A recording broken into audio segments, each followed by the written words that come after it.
My name is Remy Diedrich, and if you've been watching my channel, you understand that I talk and write a lot about spiritual abuse and how to get yourself out of a toxic church or faith situation. Recently, I posted a video that talked about 9 reasons why people stay in a toxic church. And I want to give you one more. This is number 10, okay? I've heard back from a number of people that the reason that they stay in their toxic church situation is because they saw God meet them there in some specific way. It might be once, it might be a few times, maybe from a pastor, a great sermon where God met them. It might be at a retreat, it might be in a counseling session, and they know that God met them. And so in their mind, they go, well, I know God met me in that church or through that minister.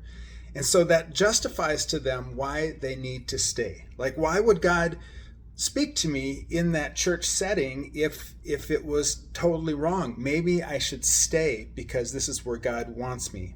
And I just really want to caution you to not let that be an excuse to stay in an abusive setting. It's kind of like in a marriage. If the husband is abusive and beating his wife, and then one day he brings home roses and gifts and takes the wife out to dinner and he's just pleasant, there's a temptation to say, well, maybe he's different. Maybe he's changed, and this is a proof to me that I need to stay. It's the same in a church situation.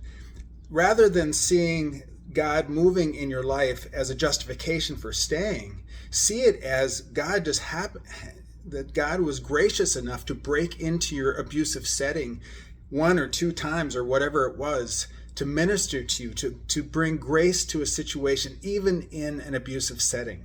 But that doesn't mean he wants you to stay there. He wants you to get out, okay? So please, don't stay in an abusive situation just because you saw God move there in the past. That's not a justification to stay. Okay, that's all I wanted to do. Add that one more thing because I think it's an excuse that people often use to stay in the wrong place.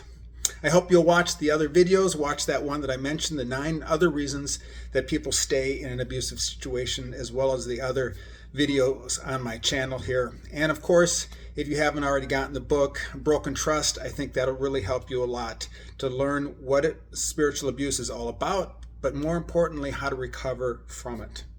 Okay, that's it. Bye-bye.